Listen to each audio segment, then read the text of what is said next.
video, we decided na pupunta kami sa Marina Beach para naman makapag-relax since lagi na lang kami nasa bahay park. So ayun nga, kaso ang problema pagdating ng masyado siyang mahangin, sobrang lakas ng alon, tsaka super lamig. So yung plano naming pag-swimming hindi natuloy. Pero si Chikiting ayaw patigil, nagpaghabulan pa rin siya sa alon. Pero yun nga, dahil nga sa malamig, after a while ayun, nanginginig na siya sa sobrang lamig. So ang ending, after mabihisan, umuwi din kami kaagad.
So, ayan nga, nakauwi na kami. So, I decided na magluluto ako ng pancit bato. Ito yung ating mga ingredients. Sa isang kaldero o kawali, mag-init lamang ng konting mantika. Ilagay ang ating sibuyas. Pagluto na yung sibuyas, pwede na nating isunod ang bawang.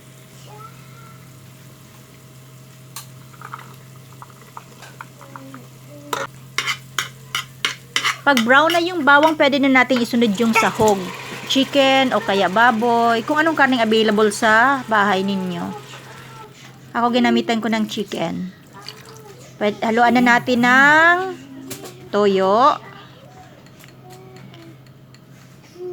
paminta,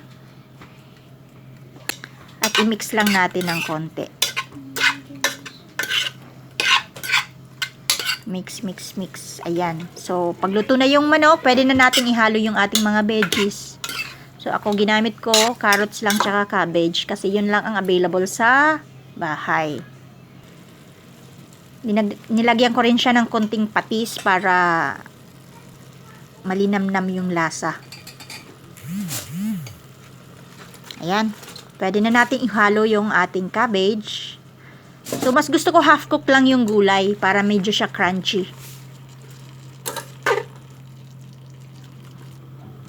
Mga 3 minutes lang pwede na natin hanguin, ilipat natin sa isang sisidlan para hindi naman siya malanta. So, ayan. Naglagay na ako ng chicken stocks.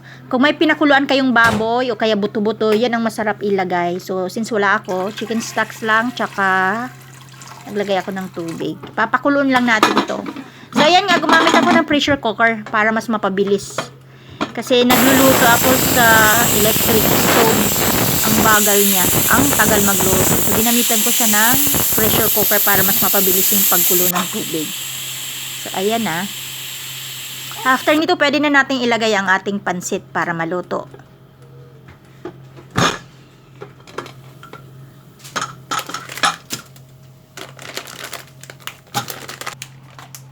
Ayan, ilublob lang natin ang ating pancit. Mix, mix, mix. Timplahan.